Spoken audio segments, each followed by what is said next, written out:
E falando sobre a evangelização, nós vamos começar a tratar exatamente da educação, porque nós vamos ver ao decorrer da exposição que a evangelização é um tipo de educação, é um contexto da educação.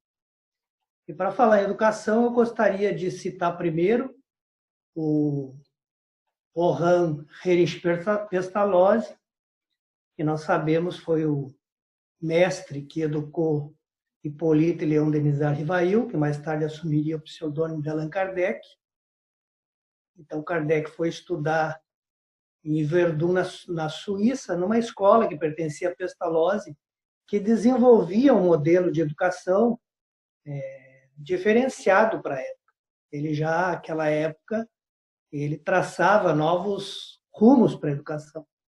E o Pestalozzi, nessa escola que ele então dirigia, ele já praticava o que mais tarde, já à época, ele qualificou como educação integral. Ou seja, ele acreditava numa educação que englobava 3 dimensões do ser humano. Então, ele educava com o objetivo de que ocorresse uma formação e um aprendizado, tanto na questão intelectual, como hoje nós ainda temos muito forte na educação, mas ele também falava de educar a parte física e a parte moral. Ou seja, ele já avançava no conceito de formação do homem. E Hippolyte Léon Denis Rivail, então, estuda com ele, torna-se também um excelso professor, inclusive nessa escola, muitas vezes, quando Pestalozzi não estava dirigindo aquela instituição. Depois, posteriormente, então, sai da Suíça e volta para a França, onde ele começa, então, as suas tarefas profissionais, onde ele também terá a sua própria escola. E Hippolyte Léon Denis Rivail, então, nosso Allan Kardec, em 1828, com apenas 24 anos, ele escreve um plano em que ele propõe para o governo da França uma melhoria da educação pública. O nome que ele emprestou esse plano é exatamente isso. É o plano proposto para a melhoria da educação pública. Então, com 24 anos, ele faz essa proposta. E já então, nesse plano, ele espelha um pouco daquilo que ele aprendeu com Pestalozzi ou daquilo que ele confirmou já do seu saber quando estudou em Verdun. E lá ele vai dizer o seguinte: a educação é a arte de formar homens, a arte de fazer surgir nos homens os genes das virtudes e reprimir o vício. Dando já uma dimensão para a educação muito diferente da que a gente muitas vezes verifica as pessoas discutindo. As pessoas hoje discutem uma educação muito mais pobre, muito mais simplista. E ele está falando aqui na arte de formar o homem. E ainda nesse plano ele dirá: o objetivo da educação consiste no desenvolvimento simultâneo das faculdades morais, físicas e intelectuais, concordando com esses 3 aspectos que também o seu professor, o seu mestre em Verdun professava, dando continuidade a esse conceito. Nós poderíamos dizer assim que o conceito mais simples admitido pelas pessoas que se dedicam com mais sabedoria a entender a educação, que educação é a mudança de comportamento. Se não há mudança de comportamento, a gente poderia dizer que não houve aprendizagem, ou seja, a educação não foi executada, não houve educação. E vejam que nós, no meio espírita, nós falamos muito da educação. Né? Nós falamos muito que nós viemos aqui para nos educarmos. Né? Então, nós temos que ter essa dimensão que quando nós falamos, por exemplo, da mediunidade, nós dizemos o médium tem que se educar. Então, quando nós falamos, empregamos essa palavra, nós precisamos emprestar o sentido, a acepção dada nesse aspecto tríplice. Nós precisamos entender a educação como essa mudança de comportamento. Se eu leio 50, 100, 200 livros e não mudo meu comportamento, ok, eu me tornei uma pessoa que tem um vasto conhecimento, eu me tornei uma pessoa que tenho muita coisa memorizada na mente, mas eu não aprendi nada, eu não me eduquei, porque eu não mudei o meu comportamento. Allan Kardec, então, Hippolyte Léon Denis Rivail, quando toma essa tarefa de trazer a doutrina espírita até nós e quando assume, então, esse pseudônimo, esse apelido de Allan Kardec, que fora nome dele numa reencarnação anterior, ele vai continuar com esse pensamento, porque é o pensamento que os espíritos lhe trazem na codificação. Concordam os espíritos com aquela maneira que ele já tinha de pensar. Então, se nós pegarmos, por exemplo, o Livro dos Espíritos, na parte terceira, que a parte terceira do Livro dos Espíritos trata das leis morais, lá nós teremos um capítulo, que é o 3, que fala da lei do trabalho. E especificamente lá, então, nós encontraremos a questão 685A, que, embora ela fale do trabalho, ela vai falar da educação nesse contexto de trabalho. E lá Kardec dá dois conceitos, ou reafirma dois conceitos através do ensinamento dos espíritos, que ele, na verdade, já professava. Então, ele diz, a educação é um conjunto de hábitos adquiridos. Está exatamente nessas palavras. E depois ele dirá, a educação consiste na arte de formar o caráter do homem. Formar o caráter, né? O que é o caráter? Algumas traduções terão, consiste na arte de formar os caracteres. Os caracteres, na verdade, é um plural do caráter.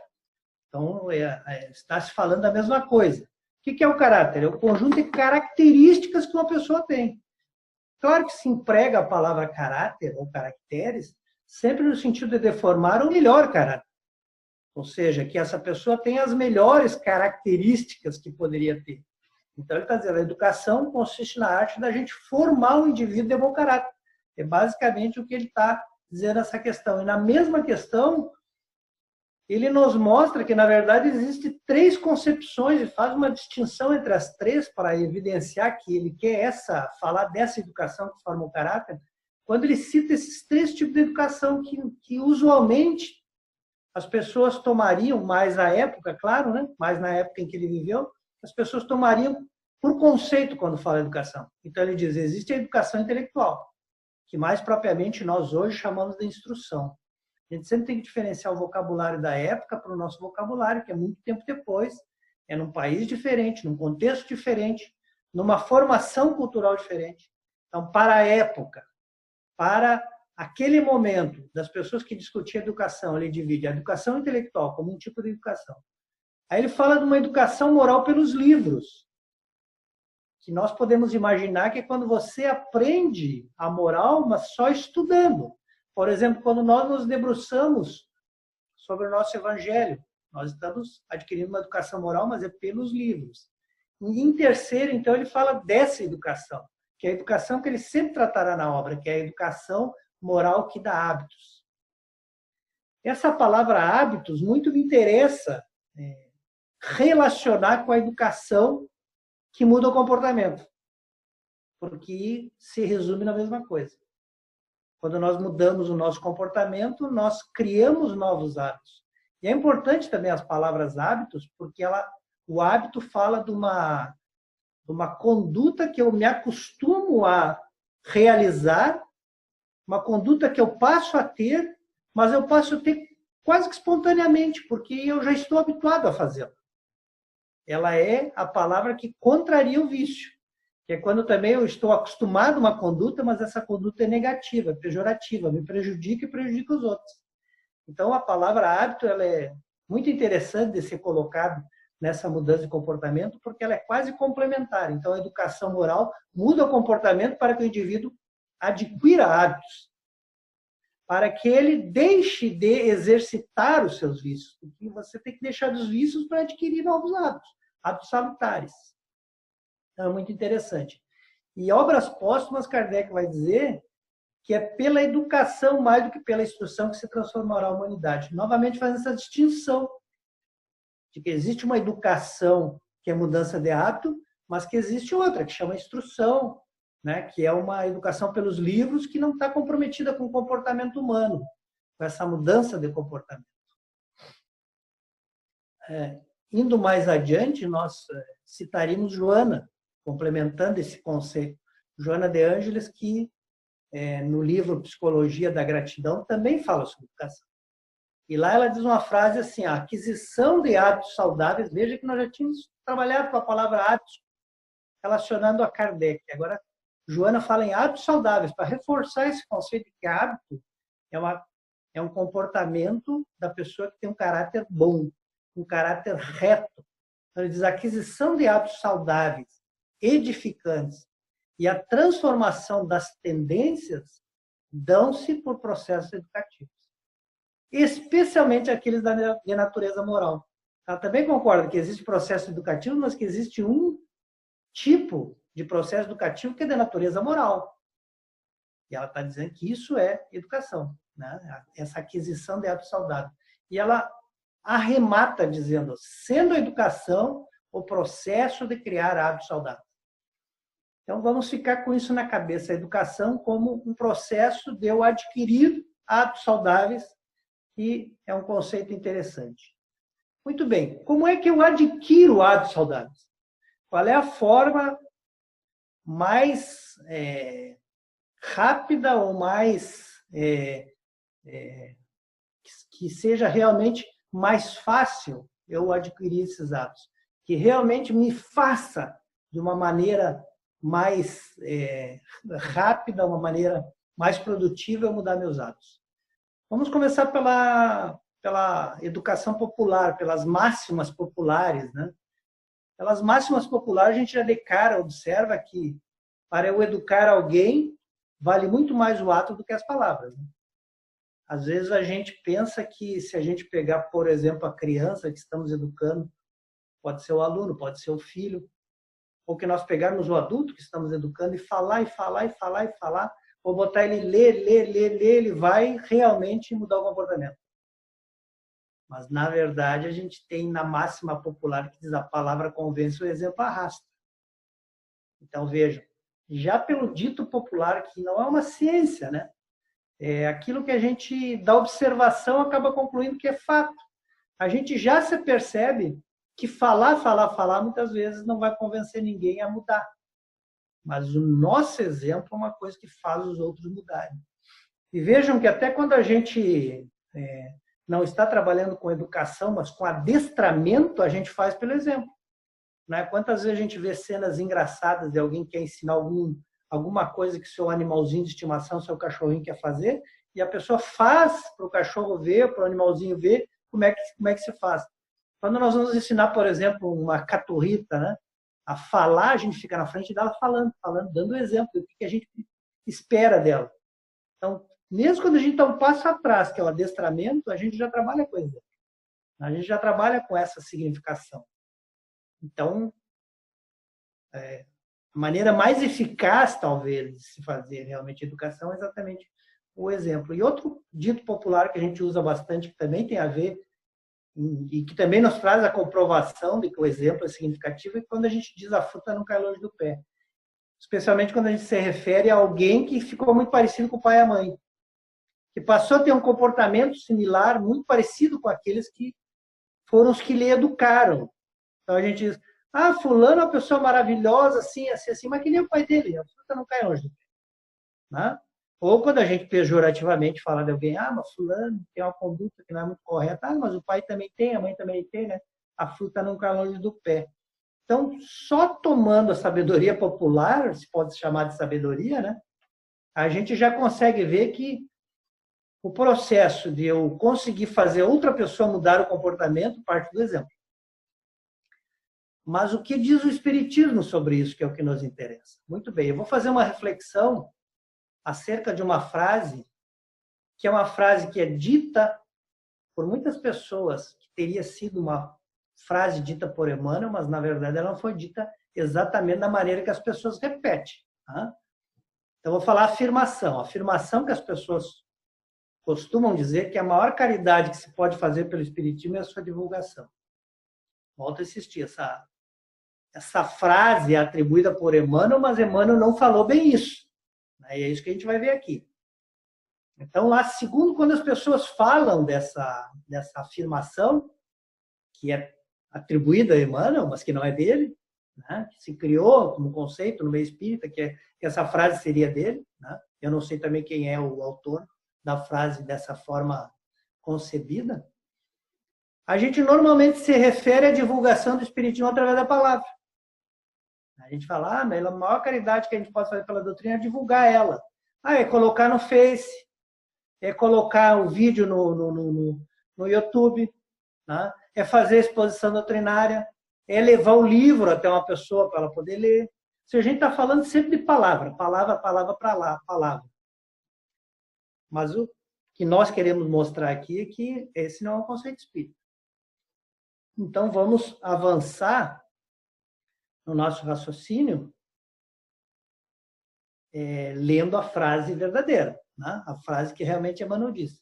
E essa frase está num livro que chama-se Estude e Viva, que é um livro que o Emmanuel e o André Luiz escreveram, né, pela mediunidade do Chico, mas que cada um traz algumas mensagens. Então, essa frase, ou a frase que é mais parecida com isso que Emmanuel disse, está numa mensagem que chama-se Socorro Oportuno.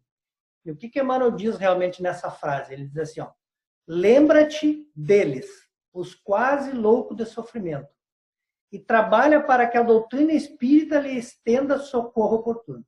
Aqui é fácil de entender. Ele está falando que nós devemos trabalhar para levar o socorro da doutrina espírita àqueles que estão loucos de sofrimento. Fácil. Aí concluir. Para isso, estudemos Kardec ao clarão da mensagem de Jesus Cristo.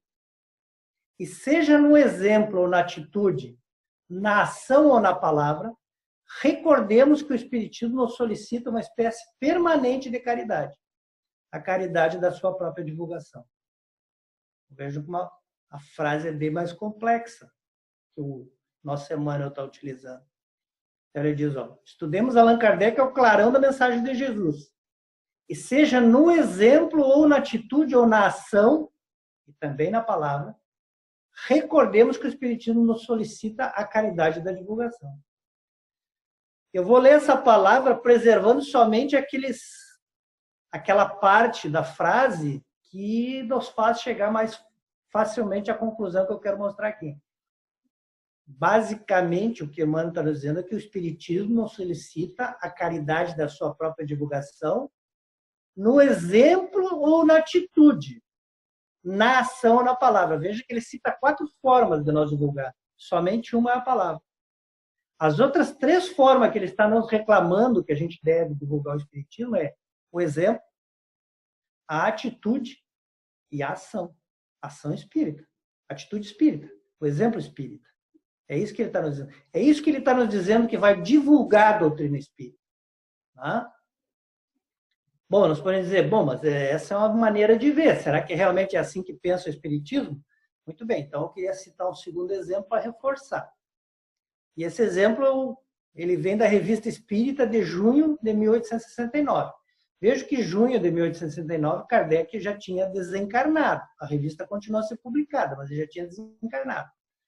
Precisamente, ele desencarnou no último dia de março de 1869. Muito bem. No último dia de abril, portanto, um mês depois, dia 30 de abril do mesmo ano, um mês depois, como eu disse, Kardec se comunicou na Sociedade de Paris. Evidentemente, se comunicou através de um médium, né? Uma vez que já fazia 30 dias, ou aproximadamente um mês, que ele tinha desencarnado. E ele escreve um texto, né? Ele escreve uma dissertação, inclusive foi incluída na revista, dentro das dissertações que a revista tem, cujo título é O Exemplo é o mais poderoso agente de propagação. Obviamente, ele está falando de propagação da doutrina. Eu vou dizer de novo o título, porque o título fala por ele só. O exemplo é o mais poderoso agente de propagação. E o que ele diz dentro dessa dissertação? Dentro dessa mensagem que depois a revista irá publicar em junho.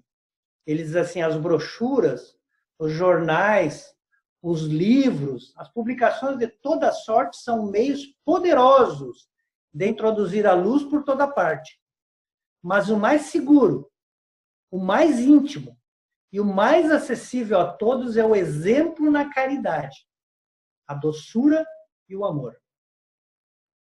O exemplo na caridade, a doçura e o amor. Ou seja, está nos dizendo, a doutrina vai ser propagada por outras pessoas quando as pessoas perceberem que aqueles que abraçam a doutrina passam a ter um comportamento de pessoas educadas.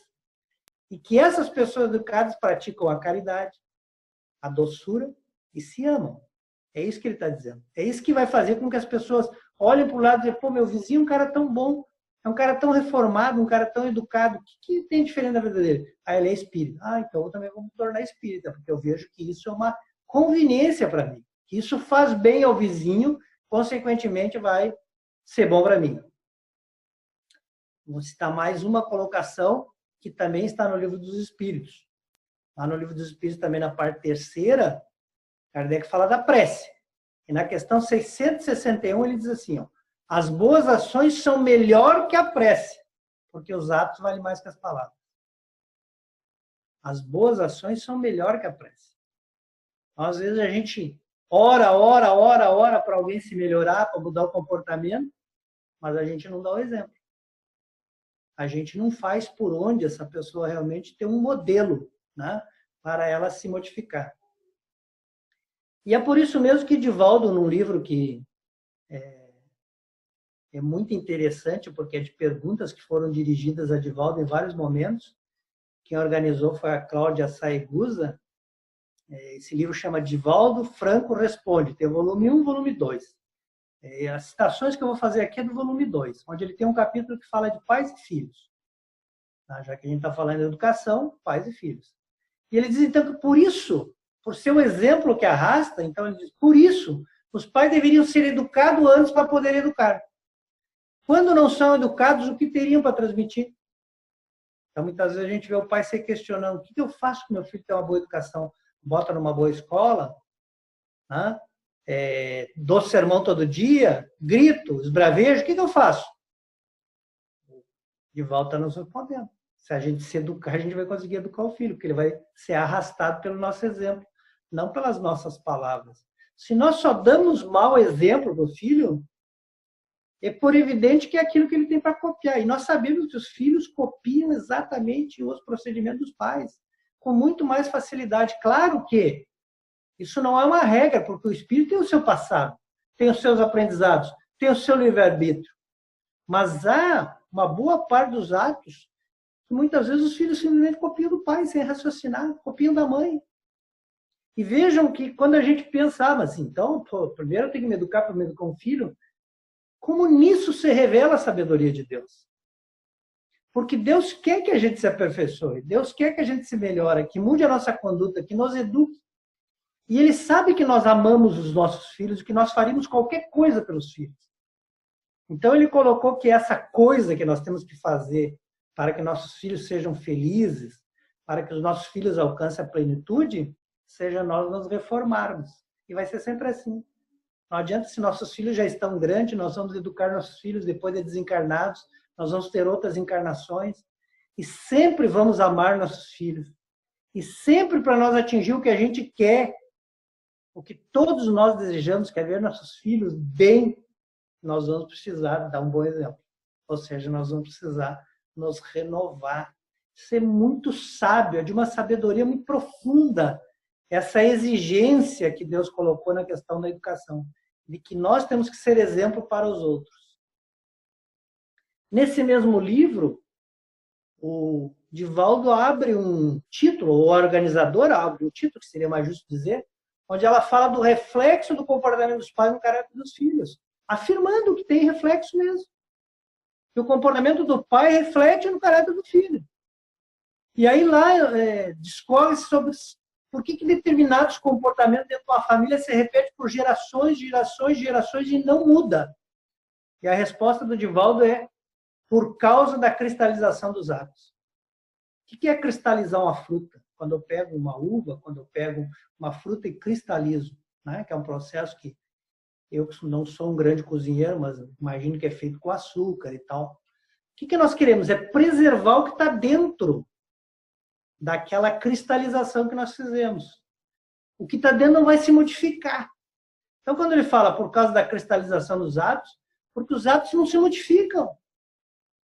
O avô fazia assim, o pai faz assim, o filho faz assim, o neto vai fazer assim, vamos continuar fazendo assim, até que um pense diferente. Até que um crie uma habilidade de exercitar aquilo que nós ganhamos quando passamos a ser seres humanos, que é a inteligência, e diga, por que eu faço isso? Ou que alguém chame a atenção, um psicólogo, talvez dizer, por que você faz isso? Ah, porque meu pai fazia. Sim, mas isso é conveniente. Teu pai foi bom para teu pai, fez bem para ele. Aí não vai mudar o comportamento e a partir dali a família talvez não tenha mais essa cristalização do hábito e passe a ter um novo comportamento. Na questão 917, os espíritos nos dizem assim, ó, se há natureza refratária, se há pessoas que não se educam, se há pessoas que não respondem à educação, muito maior do que se julga é o número das pessoas que reclamam boa cultura para produzir bons frutos. Muitas vezes, nós pegamos falando de pessoas que são refratárias, pessoas que são ruins, que são maldosas. E por que elas são assim? O que nos diz a questão 917? Diz que elas dariam bons frutos se elas tivessem tido contato com uma boa cultura. O que é uma cultura? A cultura inclui o conhecimento, a arte, a crença, a moral, os costumes e todos os hábitos que uma sociedade tem, que o ser humano que vive na sociedade tem. Poderíamos dizer, a cultura é o requinte dos hábitos. É os hábitos mais requintados, as condutas mais requintadas. Então, o que a questão 917 nos diz? Quando a gente vê uma pessoa, vamos tomar, por exemplo, no Brasil, quando a gente vê muitas pessoas no Brasil que tenha um mau hábito, um vício, que tenha um comportamento que não é adequado, é porque ela viveu numa cultura que tem aquele comportamento. É porque todos nós, enquanto ser coletivo, que é composto pelo comportamento e hábitos de todos nós, construiu aquele modelo e aquele exemplo para ela seguir. A gente tende a olhar a pessoa que se expõe, a pessoa que está mais avante, a pessoa que tem mais, que aparece mais na mídia, mas você vai olhar por baixo, tudo igual. É tudo exatamente igual. As pessoas agem igual dentro da dimensão que cada uma delas vive. E aí nós chegamos, então, à evangelização. Dito tudo isso, nós podemos perguntar, e a evangelização? A evangelização é a educação que tem, por exemplo, já que a educação depende de um exemplo, a figura de Jesus. Isso é a evangelização. É uma educação que elencou um exemplo. Que exemplo nós elencamos? Nós elencamos o exemplo mais perfeito que Deus ofereceu ao homem. Por que eu estou dizendo isso? Porque é o que diz na questão 625 do Livro dos Espíritos. Lá é perguntado aos espíritos qual é o ser mais perfeito que Deus ofereceu ao homem para servir de guia e modelo. Vejam que a pergunta já encerra que esta pessoa vai nos educar porque ela é um guia e modelo. E a resposta foi curta, Jesus. Então, quando nós temos uma educação que se debruça sobre este modelo, nós temos evangelização. Então, evangelizar é resgatar esse exemplo de Jesus para o processo educativo. E aí não adianta só termos o exemplo de Jesus, nós temos que ter o exemplo dos seguidores de Jesus. Evangelizar é educar à luz desses ensinamentos de Jesus Cristo. Amélia Rodrigues diz assim, educar evangelizando e iluminar a consciência. E ela afirma, esse trabalho é da família. Ela não deixa dúvida, não deixa marca. Esse trabalho é da família.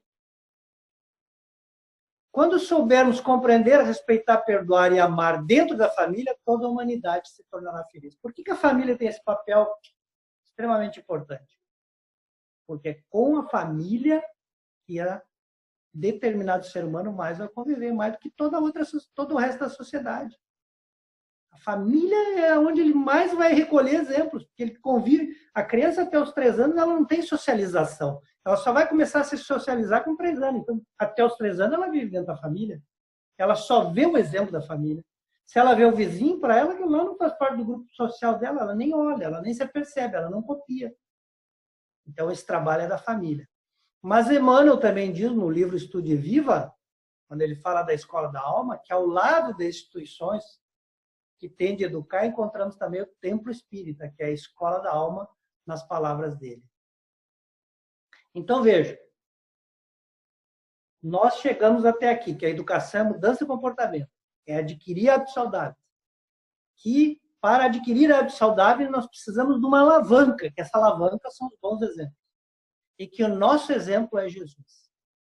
E quando nós adotamos Jesus, por exemplo, nós estamos evangelizando. Aí nós caímos na questão 383, que é uma questão curta e complexa. O que diz na questão 383? questiona qual a utilidade de todos nós, quando reencarnamos, quando aportamos no mundo material, nascermos como criança. Isso é uma coisa que a gente raramente pensa, raramente a gente raciocina. Por que a gente nasce criança? Poderia nascer adulto. Ah, mas não caberia no ventre da mãe. Então poderia nascer pequeno e adulto. Dono já de todo o conhecimento que necessita para viver sobre a Terra. Mas não, Deus quis que nós nascesse criança. A criança ela tem um vestígio que é o esquecimento passado.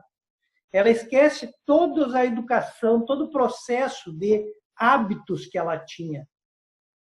Esse esquecimento ele se revela porque a mente do recém-encarnado ela é como que descolada de todas as suas memórias. Tudo passa para o inconsciente de vidas passadas que fica guardado. As palavras de Emmanuel por aproximadamente 3.000 dias. 7 anos. É a idade que mais usualmente se fala. Por 7 anos, nós não temos contato com nós mesmos, com a nossa mente. A nossa mente vem zerada. Parte da estaca zero. E durante esses 3.000 dias a gente vai conviver com a família para readquirir um novo modelo, um novo exemplo, para nós copiarmos outras práticas. Se nós reencarnássemos verdadeiramente adulto, com a lembrança, com as reminiscências, nós continuaríamos no mesmo vício. Nós continuaríamos na mesma balada que a gente vinha vindo, sem mudar nada. Porque é isso que a gente faz a vida inteira. A maioria de nós carrega vícios que a gente sabe desde a nossa adolescência até agora e vai morrer assim. E tem gente que até diz, eu vou morrer assim, eu não vou mudar. Porque é mais fácil você não mudar. Só sofre mais, mas é mais fácil. Você continuar sendo na mesma balada. Mudança requer realmente sacrifício de algumas coisas. Então, na questão 383, a pergunta é pertinente. Por que nós passamos pelo estado de infância? E a resposta é encarnado com o objetivo de se aperfeiçoar o espírito durante esse período e mais excessivas impressões que recebe. Impressões essas que serão capazes de auxiliar o adiantamento para o que devem contribuir os incumbidos de educá-lo. Eu vou dividir ela porque ela é bem complexa, né? Primeira parte diz, encarnado com o objetivo de se aperfeiçoar. Todos nós encarnamos com esse objetivo. Está na questão 132, na 167, na 385. Sempre a afirmação de que nós vemos para a reencarnação, para realizar o nosso melhoramento. Então, é isso que a questão está dizendo. Durante esse período é mais excessivas as impressões que recebe. Por quê? Pensem como é difícil convencer uma pessoa com mais idade. Agora que nós estamos vivenciando a pandemia, você diz assim para as pessoas, não sai para a rua, não vai aqui, não vai ali. Não entra. Porque quanto mais velho a gente fica, nós sermos escorregamente, mais difícil é a gente realmente se educar, mudar. Por quê? Porque o hábito já está muito arraigado em nós. Então, esse período é mais acessível porque todas aquelas reminiscências inconscientes, não estou falando de reminiscência consciente, que durante o estado de vigília nós nunca teremos. Mas inconsciente, ela não nos perturba, ela está distante. E nós podemos, então, estar num período que a gente é acessível a qualquer coisa. É como se a gente fosse um caderno que ninguém escreveu. Mas existem vários cadernos que são nossos, que quando nós chegar à adolescência vão ser devolvidos para nós. Mas, olha, todo esse caderno é teu, agora dá uma lida aí para você ver o que tem aí. Esse é o período da adolescência. Então, esse é um período de repouso para o espírito, no sentido de que ele repousa dele mesmo, da própria mente dele. E essa delicadeza que a criança tem, então, ela torna ela branda. Ela aceita facilmente um conselho. Então, um conselho para a criança, dá um conselho para a pessoa mais velha. Talvez a pessoa mais velha fique de mal com você. A criança vai aceitar, porque ela tem essa brandura. Né? Muito bem. Como eu disse, na adolescência vai mudar, porque ela vai recuperar os cadernos das encarnações anteriores inconscientemente, não é conscientemente. Né? Ninguém vai lembrar das vidas passadas, mas inconscientemente vai lembrar das impressões que elas causam na minha persona. E, por fim, ele termina, para o que devem contribuir os incumbidos de educá-lo. Quem é que deve educar os filhos? Questão 385 dos Espíritos diz assim, ó, tal dever que Deus impõe aos pais. Então, nós já tínhamos falado que é da família, essa maior atribuição, e agora encerramos falando exatamente que os pais têm essa obrigação. Tudo isso me remete a uma passagem vivida por Jesus, que João, seu apóstolo, né, o evangelista, registrou no capítulo 13, quando Jesus está nos últimos momentos entre nós. E nesses últimos momentos, então, eles fazem aquela refeição junto, né? Jesus primeiro lava o pé dos discípulos, né? Depois fazem a refeição juntos. E quando eles estão, então, fazendo a refeição, Jesus diz que um daqueles trairia ele. E aí ele diz, quem? Pergunta os apóstolos. Inclusive, eles pedem para João, né? Perguntar quem seria. João deita no pé de Jesus e diz, quem seria, Senhor? E ele diz, aquele que eu der o pão, esse, então, é o que me trairá. E ele dá o pão para Judas, e ele diz, Judas, vá fazer o que você vai fazer de uma vez. As pessoas pensam que era outra a missão que ele deu para Judas fazer de uma vez. Ele sabia que Jesus ia lá, que Judas ia lá entregar ele. E quando Judas sai, Jesus diz então assim, ainda por um pouco estou convosco. Ele sabia que eram os últimos momentos em que ele iria pregar aos seus apóstolos. Então ele diz, ainda por um pouco estou convosco. E então um novo mandamento vos dou, que vos ameis uns aos outros. Como eu vos amei a vós, que também vós uns aos outros vos amem. Nisso todos conhecereis quem sois meus discípulos, se vos amardes uns aos outros. Então aqui nós encerramos a educação que Jesus nos prega, a educação que ele nos ensina, o último mandamento da educação que ele quis implantar, da transformação moral. Ele está nos dizendo, ame. Não por um acaso o Espiritismo depois dirá, o primeiro mandamento do Espírito é amai-vos, porque o amor é o melhor caráter que nós podemos ter. É a melhor característica. Se nós vivêssemos encerrado numa cultura de amor, nós só produzíamos bons frutos. Todas as pessoas que nascessem nessa cultura seriam certamente criaturas muito mais equilibradas. Então, que nós tomemos os últimos, ou o último mandamento que Jesus nos deu, como o resumo do que seja realmente evangelizar com Jesus. Que nós saibamos que nós evangelizarmos é nós nos amarmos. E esse não é um trabalho deste ou daquele, mas um trabalho de todos nós. Que Jesus nos abençoe hoje e sempre.